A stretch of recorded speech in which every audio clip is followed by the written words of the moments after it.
Hey guys, welcome back to One Pretty Little Box. And you guys, this is a highly requested video. For those of you that saw, I am so glad I quit teaching. I will make sure to link that somewhere in the cards in a second, and I will make sure that I put it down in the description box below and on the end card so you can catch that if you have not already. It is one of my most popular videos, and part of it saddens me because that means a lot of teachers are considering leaving education. We all have our various reasons, and no one can say what's right for someone else, but I am here to give you some reminders of what your marketable skills are as a teacher and a few tips on how to use them for when you're ready to quit teaching.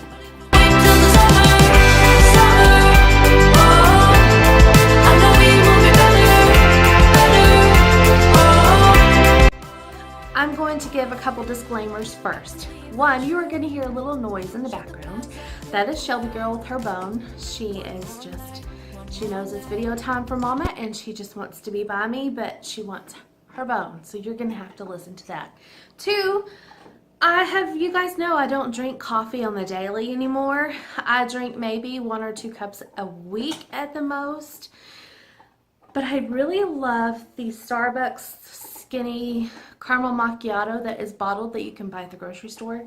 And I am enjoying a cup of that this morning because Lord knows I need some energy today.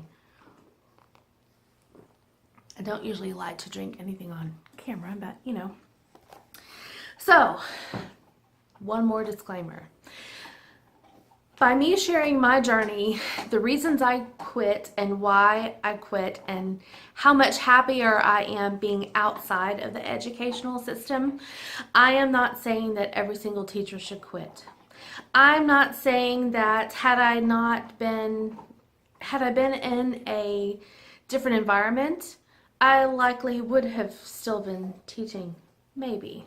And I say that maybe because, as I've shared before, I get bored very easily if I'm not learning something new or doing something different. And while I only taught for 13 years, at year 10, I could feel it. And I would tell some of my co-teachers that it's fixing to be trouble. Because when you're bored, there's trouble. But you know, every year of new kids, learning new names, learning new personalities, getting that to work in your classroom, adjusting what you already know to teach to fit in that particular group of kids, it takes a lot of energy, it takes a lot of time, it takes a lot of devotion. I love that part. That part is wonderful for me. If I could go in and consult in classrooms, I absolutely would. But the state of Texas does not allow a consultant to be a consultant without all these pieces of paper behind them. And I am not a piece of paper advocate. And you guys, the shadow is bothering me from the chandelier. So hopefully it is okay. So, for me, it was the right thing to do, regardless of the comments I get that, oh, it's just a job. You don't have to be happy at a job. Well, that's not my theory. If I'm going to spend time doing something and I'm going to be away from my home and my family, I'm going to love what I do. I'm going to love what I do. And if you don't love what you do, you're wasting time. You're wasting time in this life. Our life is so short. We're gone in a breath. Why wouldn't you spend time doing things that you love? Why wouldn't you? There's been many saying, hey, you were married. It was easy for you to quit. Well, okay, but let me throw this disclaimer out one more time. When I did quit, my husband was unemployed. He was in between jobs. It was just the right thing to do. While the job that I was offered never panned out, I truly believe it was God saying, okay, you said you're ready to leave. It's time to get off the fence. I'm going to give you something to leave for. Sorry. Oh, that's okay. Powder Puff. Powder Puff is football. Sorry, I got a text from one of the twins. These boys. I have one that this just because it came up. And when you guys start seeing vlogs, you're going to see a lot of this ins and outs. One of them is doing macho volleyball, and he's a coach and a trainer for Powder Puff. They hit the junior senior year. It's so much fun for all the extras, but whew. Anyway, I am going to get back on task here. Many of you said just because I was married, it was easy for me to quit. It was not an easy decision. But where I taught, I wasn't going to get a paycheck for the summer anyway. So I wasn't really missing out. But I really found my job at the beginning of August, very end of July. So I had a break. I needed the break that I had. Anyway, just because you're not married, don't tell me that you can't quit teaching if you really are desperate enough to quit. You will go find something to fill in the gap until you can find something that you are absolutely happy in. At that point, I was ready to maybe teach at another school. I was not going to go back where I was. I was almost ready to do anything, because I like to work. I love having a career outside of my home because it's mine. I don't have to share it. But I love being home too. Anyway, so let's talk about these marketable skills. So if you are serious about wanting to leave, here's some things that you can put on your resume. Yes, you do need a resume. As old-fashioned as it sounds, people want to see that you can at least put together a resume, because by golly, you'd be surprised. I had to teach my daughter how to do a resume. They used to teach this kind of stuff to us in school. They don't teach that to these kids. At least not the courses and classes she took. So, whatever. Marketable skills that every teacher has, besides a bladder of steel and an immune system like a rock. Those two things just come naturally. Put them on your resume if you feel like you need to. But I still have to remind myself, and I've been where I'm at now almost, well over a year and a half. I still have to say, hey Sheila, you can go pee now. You don't have to hold it until break time. Oh my gosh, you guys. Habits die hard sometimes. So here is something that you can put as a marketable skill. Time management. Every teacher knows how to manage time. Scheduling and planning, because every teacher has learned how to schedule and plan appropriately for the particular project. Project management is another marketable skill that you have. You may not need to elaborate on your resume. Just having those things are great. A lot of it will depend on where you actually go and interview and the position that you want to have. But sometimes just knowing the right words to put on your resume is enough, and then it's easy to come off of that. Project management, scheduling and planning, time management, content creation. We are all content creators as teachers. You have to be, because no curriculum is perfect, and each teacher usually adds their own spin or extras to it to kind of enhance the basic curriculum that most schools teach. You have various computer programs that you have experience in. If you don't, guess what? Start utilizing them now in your classroom for your planning and scheduling and project management and time management, like Excel, Word, Outlook. I don't really use Outlook, but once you get that Excel down and once you get that Word down, you might play around with a couple different things, a lot of apps. Trello is a great, I use it for my YouTube. I use it to do social media planning content. It is great. I will leave a link down below in the description box for that app, but you can also utilize that for your classroom management. Teamwork.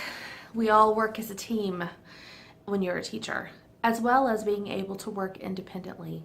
And you are a self-starter. As a teacher, you have to be, because there's mornings that you don't have time to sit the cup of coffee you need.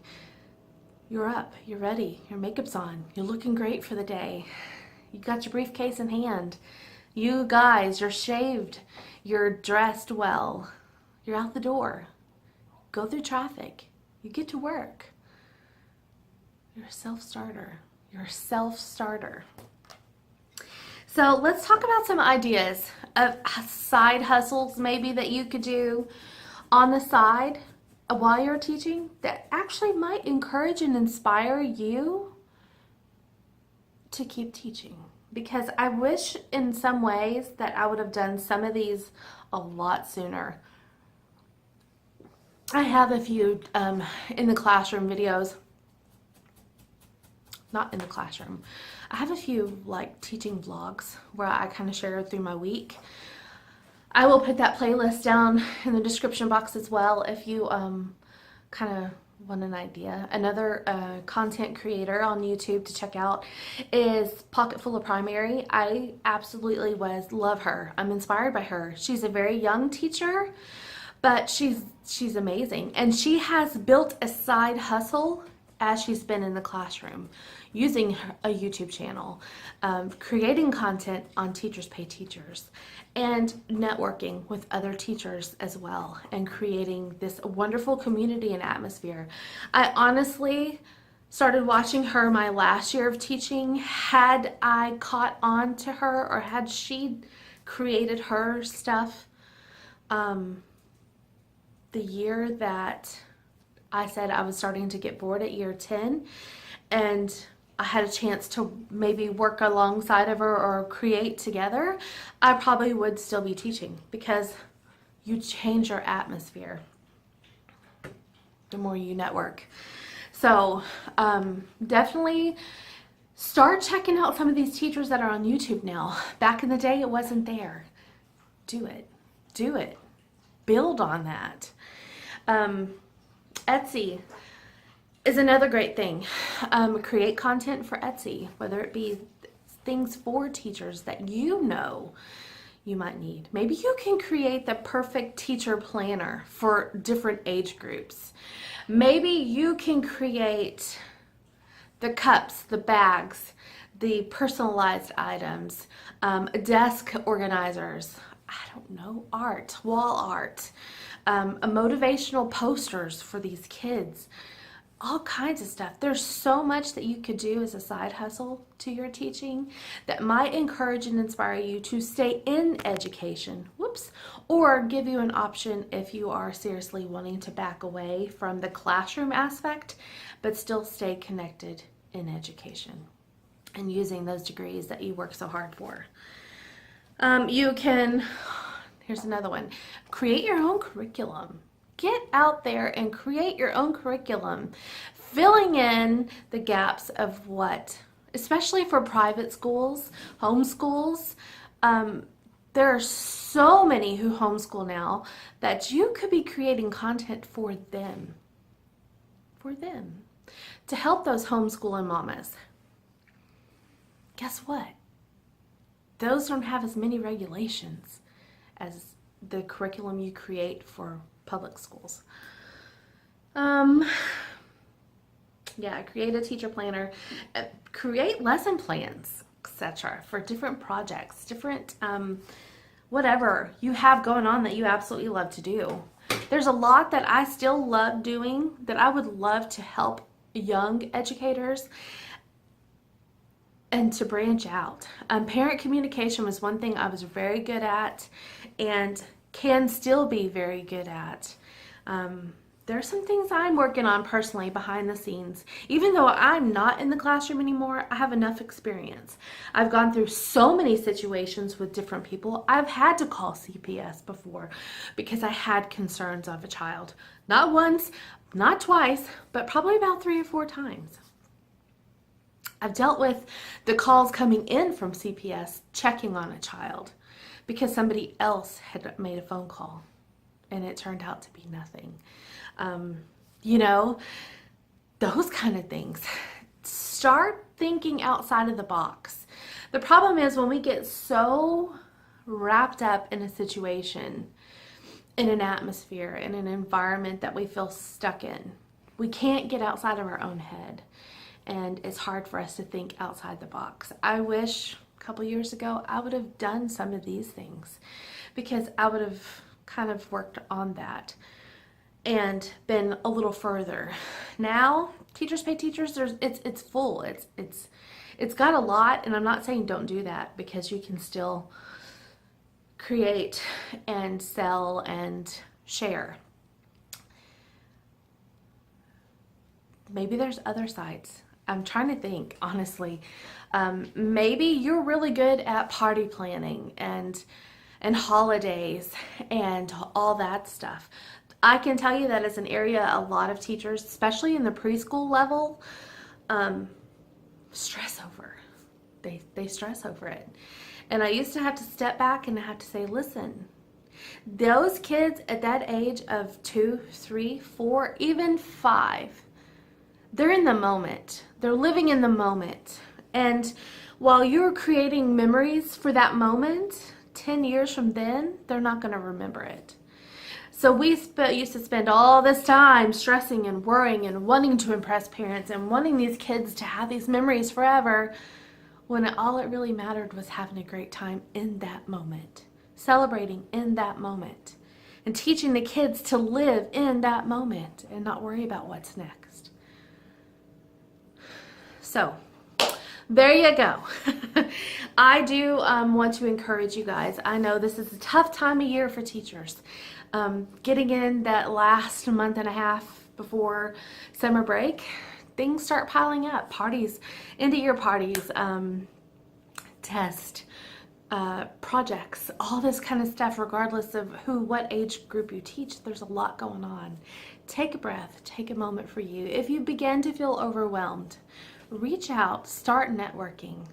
I will try to put a list of a couple different teachers that I used to be inspired by. In fact, I've been out of the classroom for almost 2 years. I still watch Pocketful of Primary because I love watching her grow. I love watching her create. And it kind of reminds me, hey, wait a second. I might not be in the classroom anymore, but I have enough experience that I can still be on the creation process, because I miss that. I used to love going in, getting ready for a brand new year. Stressed a lot of teachers out. They don't like it. I loved it. I loved it. It was one of my favorite times of year. It got a little overwhelming getting my own kids ready and my own home ready and my classroom ready and all that good jazz, but it was still a great time. So take a breath. You guys are gonna rock it. You got just a month and a half left. Some of you may be a little longer. Some of you may be a little less. Take time for you. And start thinking outside the box. What are your marketable skills? What are some maybe marketable skills that I did not share in this video? Leave them down in the comments below. Let's keep this conversation going, because someone's gonna find this video and it may be a year later. Because I'm telling you guys, I filmed that video August of 2017 and I still weekly get comments, sometimes even daily, on that video. That's why I know that there are so many teachers struggling. And there's people who want to come in and comment and belittle them and tell them that not everyone's cut out to be a teacher, which is true. Not everyone is cut out to be a teacher. I completely agree with that. But I don't think it's anyone's right to say you're not a good teacher. How do you know? How do you know they're not the best teacher they can be at this moment because they're struggling over here with something else? Whole nother video. You guys, if you've watched to the end, thank you so much. I will definitely make sure that I put all those links down in the description. Make sure you read that pinned comment down below. And if you have not already, give this video a thumbs up and hit that subscribe button so you can know when I have posted another video. In fact, hit that notification bell. That will make sure that you get notified the next time I have a video. There you go. See you guys then.